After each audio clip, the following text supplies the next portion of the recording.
hello लोगोफोर बड' जब info YouTube चेनेलाव बरायबाय आसा खालामो बयबो मोजां दङ NSP नि स्कलारशिप सफैदों बेनो जाबाय SC ST फोराल' मोननाय जायो नैबे स्कलारशिपखौ आरो मान्थलि नोंथांमोना 7800 पार मान्थ मोननाय जागोन स' बिदिब्ला लोगोफोर नोंथांमोना चेनेलाव दासिमबो साबस्क्राइब खालामाखैबा खालामना लानो हागोन बेबायदि स्कलारशिपनि आपडेट मोनबाय थानो बेनिफ्राय बे जाबाय NSP नि नोंथांमोना NSP पर्टेलाव थांनानै रेजिस्टार खालामनांगोन आरो बेयावनो एप्लाइखौ खालामनांगोन दा बे स्कलारशिपखौ मोननोब्ला मा नांगौ क्राइटेरिया नोंथांमोना भिडिअखौ नायलांबाय थादो जोबजासिम दाथ' गोदान रिजाल्ट मोनसिगोन नोंथांमोना एप्लाइखौ खालामनो हासिगोन थ' बेखायनो दायो रेजिस्टारा जागासिनो दङ नोंथांमोना रेजिस्टार खालामना लाग्रोदो आरो एप्लाइ जानाय लोगो एप्लाइखौ खालामनानै बयबो लानो हागोन थ' बिदिब्ला जों थांसै गोबाव खालामलिया अफिसियेल वेबसाइटआव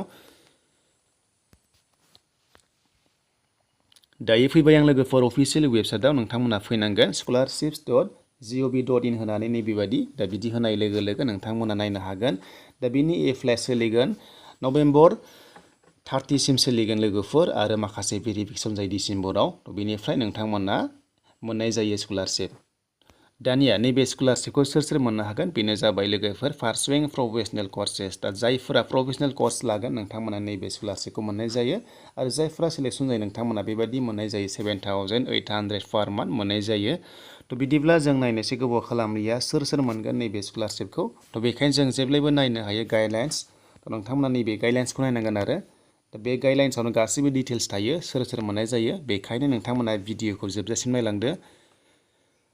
दा नैबे जाबाय अफिसियेल नटिफिकेसन गाइडलाइन्स थ' बेयाव सोर मोननो आरो मोना बेखौ होनाय जायो बेनो जाबाय post graduate scholarship for professional courses जायफ्रा SC ST नोंथांमोननो होनाय जायो बेखौ दा जायफ्रा सेलेक्ट जायो मोजाङै मोजां मोननाय जायो स्कलारशिपखौ पार मान्थ मोननाय जायो थ' बिदिब्ला सोर मोनगोन आं डाइरेक्ट नोंथांमोना दिन्थिनोसै दा नैबेयाव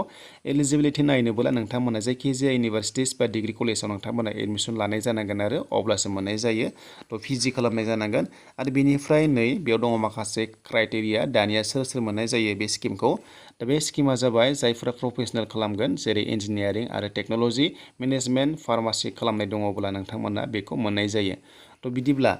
दानिया जों नायनोसै नोंथांमोना नैबेयाव 1000 SC ST केन्डिडेट्सफोरा मोननाय जायो होनना बुंदों आरो जायफ्रा खालामगोन सेलेक्सन जागोन बेयाव बेनिफ्राय दानिया इउनिभारसिटिस नोंथांमोना गभर्नमेन्टआव लानाय जानांगौ थ' बेनिफ्राय अपेनावबा जानाय नङा बियो अपेनावबा जानाय नङा जायखिजाया गभर्नमेन्टआव लानाय जानांगोन थ' बेनिफ्राय नायदो नैबे नट नाम्बार 1 आव नायनो हागोन नोंथांमोना मा होननाय जादों बेनो जाबाय MA MSc MCOM MSW आरो मास कमिउनिकेसन आरो जार्नालिज्मफ्रा जाहैबाय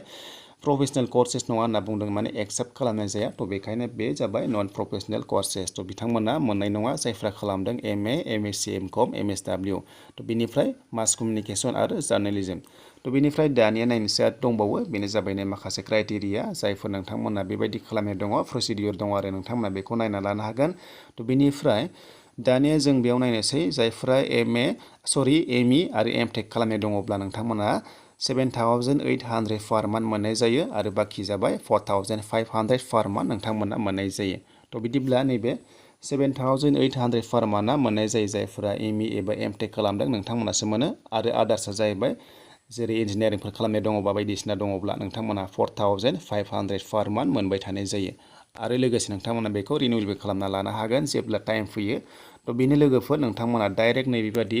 बेंकआव हरनाय जायो नोंथांमोना अनलाइन हरनाय जायो आरो ट्रान्सफार खालामनानै हरबाय थागोन थ' नोंथांमोना पार मान्थ मोनबाय थागोन थ' जायफ्रा एबारो डिग्री पास जासिगोन PG लाहैसिगोन नोंथांमोना बेबायदि मेनेजमेन्ट एबा नोंथांमोना टेक्निकेल कर्स लाहैगोनब्ला थ' नोंथांमोना प्रफेशनेल कर्सेस लाहैगोनब्ला नैबे स्कलारशिपखौ एप्लाइ खालामनो हासिगोन आरो नोंथांमोना पार मान्थ बेबायदिनो 7800 पार मान्थ नोंथांमोना मोनबाय थानाय जायो थ' बिदिब्ला लोगोफोर नोंथांमोना रेजिस्टार खालामना लादो जायफ्रा SC ST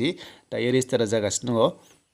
थ' नोंथांमोना रेजिस्टार खालामना लादो आरो 3 नाम्बाराव दङ जायफ्रा डिसटेन्सनिफ्राय खालामदों थ' नोंथांमोना नट एलिजिबोल थ' नोंथांमोना बेयाव मोननाय जानाय नङा थ' बेनिसिम लोगोफोर बेनिफ्राय क्लास 9 10 आरो क्लास 10 आरो लोगोसे 11 12 नि दङ थ' नोंथांमोना बेयाव एप्लाइ खालामनो हागोन गोदान स्किम सफैदों आं बेखौबो नोंथांमोना नेक्स्टआव होगोन थ' लोगोफोर बेनिसिम प्रफेशनेल कर्सनि स्कलारशिप